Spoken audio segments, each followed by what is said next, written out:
তিরমিজি শরীফের বর্ণিত এক হাদিসে রাসূল করিম সাল্লাল্লাহু আলাইহি ওয়াসাল্লাম বলেন, লা তাকুমুস সাআতু হাত্তা ইউবআসা দাজ্জালুনা কাযযাবুনা কুল্লুহুম ইয়াজআমু আন্নাহু নাবিয়্যুন ওয়া আনা খাতামুন নাবিয়্যিনা লা নাবিয়্যা বাদি।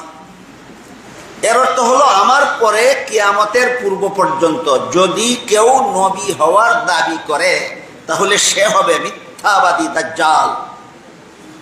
তিরমিজি শরীফের এই হাদিসের প্রেক্ষিতে, এই হাদিসের আলোকে গোলাম আহমদ এবং তার সবগুলি অনুসারী নিশ্চিত মিথ্যাবাদী দাজ্জাল।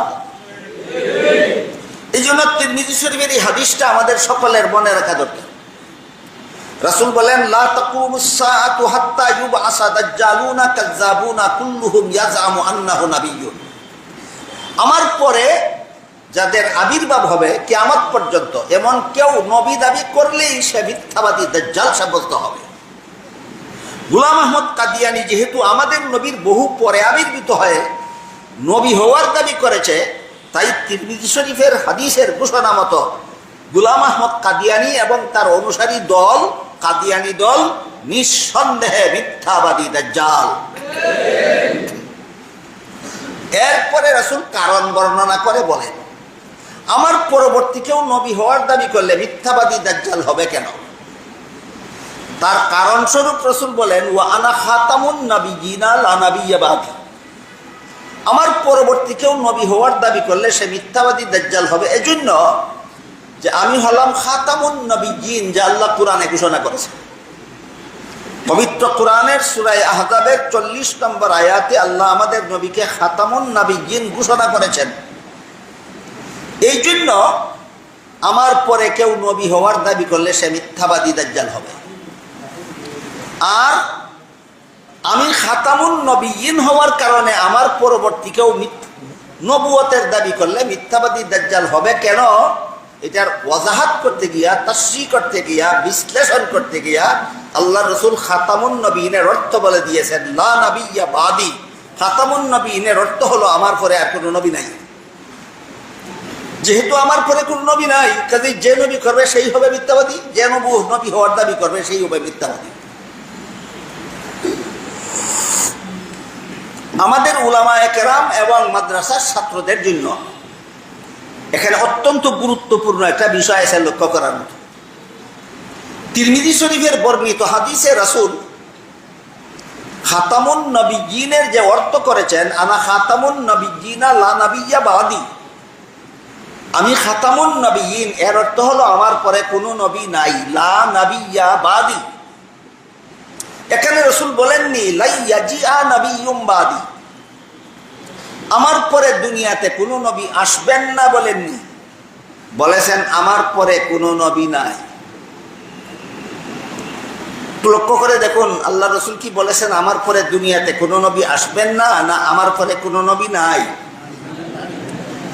আমার পরে কোনো নবী আসবেন না বললেন না কেন, না বললেন নাই বললেন কেন? এই বিষয়টার প্রতি আমাদের সকলের দৃষ্টি আকৃষ্ট হওয়া দরকার আমি মনে করি। তা না হইলে কাদিয়ানীরা সাধারণ মুসলমানদের প্রশ্ন করে, বলে তোমরাই বলো তোমাদের নবীর পরে আর কোনো নবী আসবেন না, তোমরাই বলো ঈসা নবী আসবেন, তোমাদের কথা পরস্পর বিরোধী, গ্রহণযোগ্য নয়। কাদিয়ানীদের এই দজ্জালি চক্রান্ত থেকে নিজেদের ঈমান হেফাজতের স্বার্থেই রাসূল লা ইয়াজিআ নাবিয়্যুম বাদি না বলে লা নাবিয়্যা বাদি কেন বললেন? লা ইয়াজিআ বললে কি অর্থ হইতো, আর লা নাবিয়্যা বলার কারণে কি অর্থ হলো, এটা ক্লিয়ার হওয়া দরকার। লা নাবিয়্যা বাদি কথার শাব্দিক অর্থ হলো আমার পরে কোনো নবী নাই, আসবেন না নয়, নাই। প্রথম প্রশ্ন হলো আসবেন না বললেন না কেন? কারণ বুখারী শরীফের বর্ণিত এক হাদিসে রাসূল বলেছেন ঈসা আলাইহিস সালাম কিয়ামতের আগে আবারও আসবেন। আপনাদের নবী কি একবার বলবেন নবী একজন আসবেন, আবার বলবেন আসবেন না? তাহলে তো নবীর কথার মধ্যে স্ববিরোধিতা সৃষ্টি হয়। যে নবী একবার বললেন ঈসা নবী আসবেন, সেই নবী যদি আবার বলেন আমার পরে কোনো নবী আসবেন না, তাহলে দুই কথা সামঞ্জস্যপূর্ণ হয় না পরস্পর বিরোধী হয়? এই জন্য তিরমিজি শরীফের বর্ণিত হাদিসে লা ইয়াজিআ নাবিয়্যুম বলেননি, বলেছেন লা নাবিয়্যা বাদি, আমার পরে কোনো নবী নাই। তাহলে ঈসা নবী আসবেন অথচ আমার পরে কোনো নবী নাই, এর মর্ম কি দাঁড়ায়?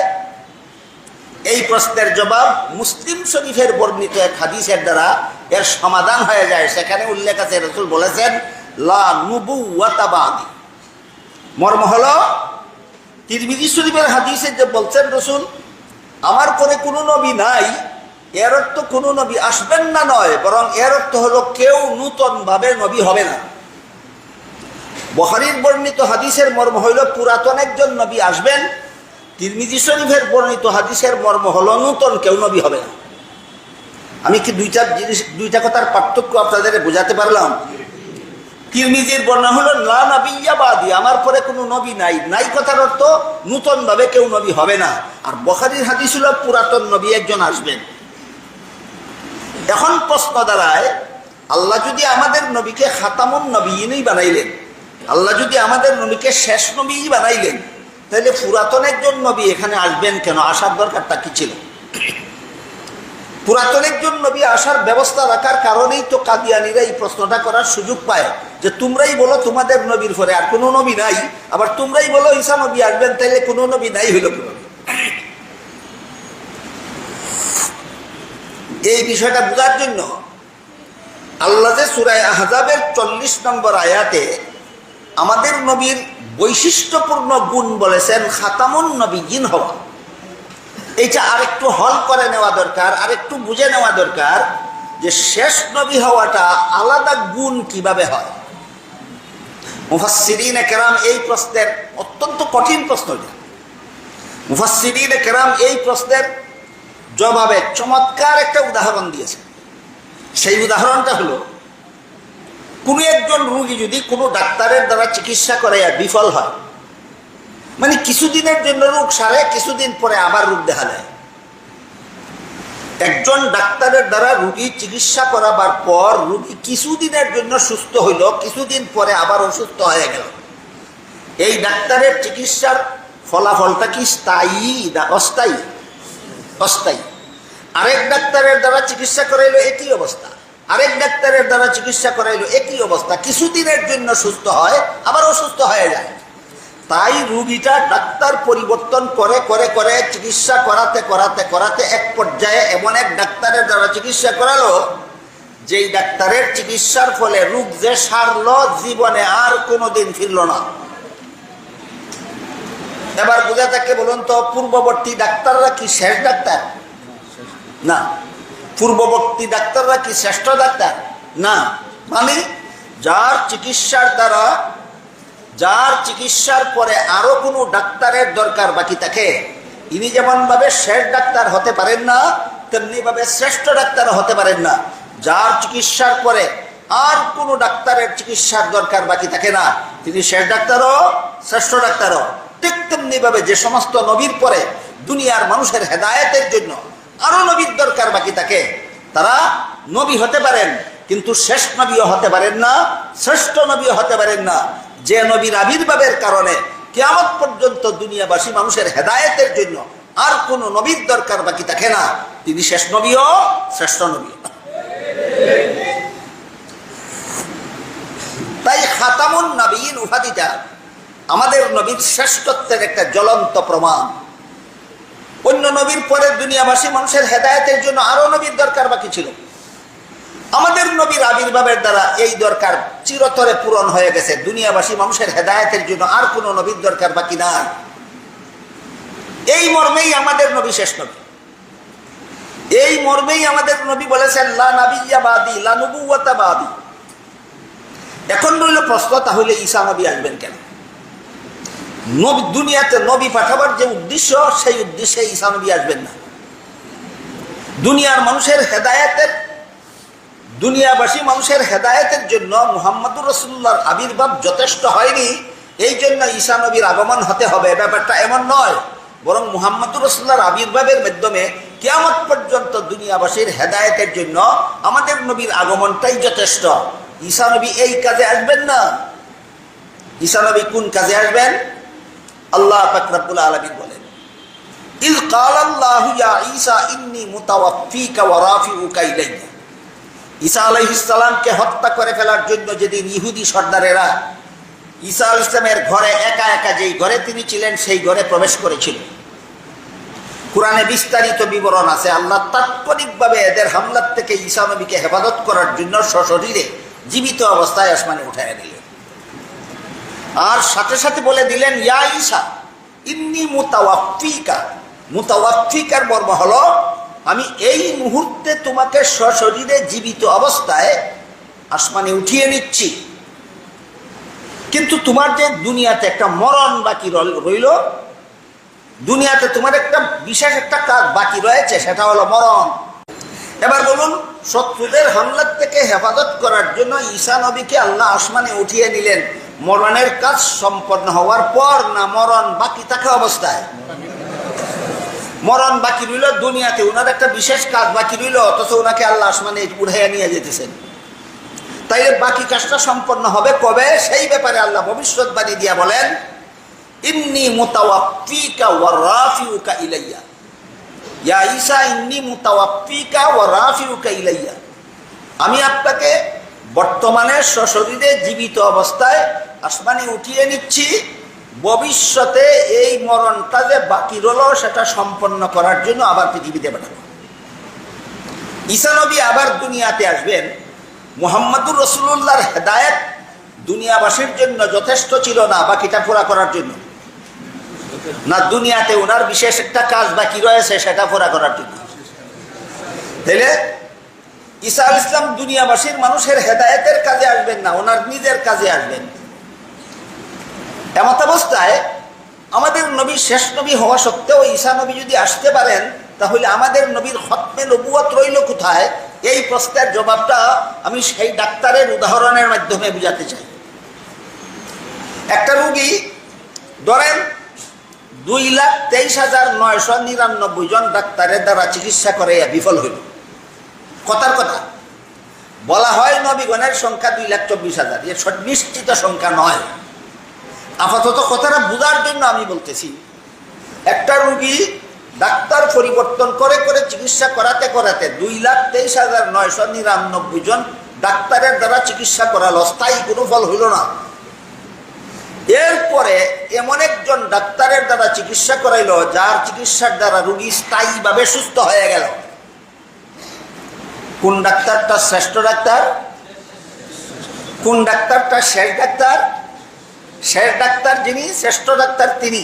শ্রেষ্ঠ ডাক্তার যিনি, শেষ ডাক্তার তিনি। আগেই বলেছি, যে ডাক্তারের চিকিৎসার পরে আর কোনো ডাক্তারের দরকার বাকি থাকে না, ইনি শেষ ডাক্তারও শ্রেষ্ঠ ডাক্তার। মুফাসসিরিনে কেরাম পরিষ্কার ভাষায় লিখেছেন, ঠিক তেমনি ভাবে সমস্ত নবী রাসূলগণ সারা দুনিয়ার মানুষের রুহানি আধ্যাত্মিক রোগের চিকিৎসক। সারা দুনিয়ার মানুষের আধ্যাত্মিক রোগের চিকিৎসক হলেন নবীগণ। অন্যান্য নবীর চিকিৎসার দ্বারা সাময়িকভাবে দুনিয়াবাসী ফল পাইছে, স্থায়ীভাবে না। মুহাম্মদুর রাসূলুল্লাহর চিকিৎসার দ্বারা দুনিয়াবাসী স্থায়ীভাবে ফল পাইছে। কিয়ামতের আগে সারা দুনিয়াবাসী একসাথে আর কখনো কুফরিতে নিমজ্জিত হবে না।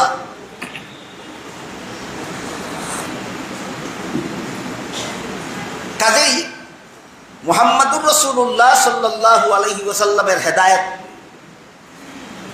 আংশিকভাবে ত্রুটিপূর্ণ রয়েছে, যা পুরা করার জন্য ঈসা নবীকে আসতে হবে। না পরিপূর্ণ? পরিপূর্ণ। ঈসা নবী দুনিয়ার মানুষের হেদায়েতের দরকার বাকি রয়েছে, সেই জন্য আসবেন না। দুনিয়াতে তার একটা নিজের দরকার বাকি রয়েছে, সেই জন্য আসবেন। এবার বলুন, যেই শেষ ডাক্তারের চিকিৎসায় রোগী চিরতরে সুস্থ হয়ে গেল, ডাক্তার চিকিৎসা করে রোগীর বাড়ির থেকে বিদায় হয়ে গেল, এরপরে যদি পূর্ববর্তী কোনো ডাক্তার রোগীর বাড়িতে নিজের দরকারে আসে, বলুন চিকিৎসার দরকারে না নিজের দরকারে? পূর্ববর্তী কোনো ডাক্তার যদি শেষ ডাক্তারের চিকিৎসার পরে রোগী চিরতরে সুস্থ হয়ে যাওয়ার পরে পূর্ববর্তী কোনো ডাক্তার যদি রোগীর বাড়িতে আসে চিকিৎসার দরকারে নয়, নিজের দরকারে, তাহলে শেষ ডাক্তার থাকে না? 100 বার থাকে, 100 বার থাকে। ঠিক তেমনি ভাবে মুহাম্মদুর রাসূলুল্লাহর দ্বারা দুনিয়াবাসী মানুষের হেদায়েতের কাজ কিয়ামত পর্যন্তের জন্য পরিপূর্ণ হয়ে গেছে। পূর্ববর্তী একজন রুহানি ডাক্তার ঈসা আলাইহিস সালাম চিকিৎসার জন্য আসবেন না, আসবেন তার নিজের দরকার পুরা করার জন্য। সুতরাং ঈসা নবী 100 বার দুনিয়াতে আসলেও আমাদের নবী খাতামুন নবিয়্যিন থাকেন। এই সমস্ত আলোচনা আজকাল আমাদের করতে হয় কেন? কারণ আমাদের বর্তমান প্রজন্ম গোলাম আহমদ কাদিয়ানীর নবুয়তের প্রেক্ষাপট জানে না। প্রেক্ষাপট জানলে তোর সাথে আবার আলোচনা কি, দলিল কি? তোদের সাথে কোনো আলোচনার দরকার নাই, তোদের সাথে কোনো দলিলের দরকার নাই, তোরা ইংরেজের দালাল। শাহ আব্দুল আজিজের ফতুয়ার বিরুদ্ধে ফতুয়াবাজি করার জন্য তোরা বলেছিলে জেহাদ, জেহাদ রহিত, আর জেহাদ রহিত করার এই বিধানটাকে ইসলামের বিধান সাব্যস্ত করার জন্য ইংরেজরা তোদের নবীকে নবী সাজাইছিল। এই পর্যন্তই তোদের সাথে আলোচনা শেষ। খাতামুন নবীনের অর্থ কি, খাতিমুন নবীনের অর্থ কি, খতমে নবুয়তের অর্থ কি, লা নবিয়্যা বাদি অর্থ কি, লা ইয়াজিয়া নবিয়্যুম বাদি অর্থ কি, লা নবুওয়াতা বাদি অর্থ কি, এগুলি তোদের জন্য নয়, এগুলি আহলে ইলমের জন্য। এই জন্য নবুয়ত সম্পর্কে, খতমে নবুয়ত সম্পর্কে যে সমস্ত আলোচনা হয় এগুলি হলো আহলে ইলমের জন্য, কুরআন হাদিসের গভীর জ্ঞান যারা অর্জন করতে চায় তাদের জন্য। গোলাম আহমদ কাদিয়ানী এবং তার অনুসারীদের জন্য নয়। গোলাম আহমদ কাদিয়ানী এবং তার অনুসারীদের জন্য একটি মাত্র কথা, তোরা জেহাদ বিধান রহিত করার জন্য তোরা নবীকে ইংরেজে নবী সাজাইছিল। আল্লাহ প্রেক্ষাপট সহ বিষয়টাকে সংক্ষেপে অনুভব করার সৌভাগ্য আল্লাহ আমাদের সবাইকে দান করুন, আমিন।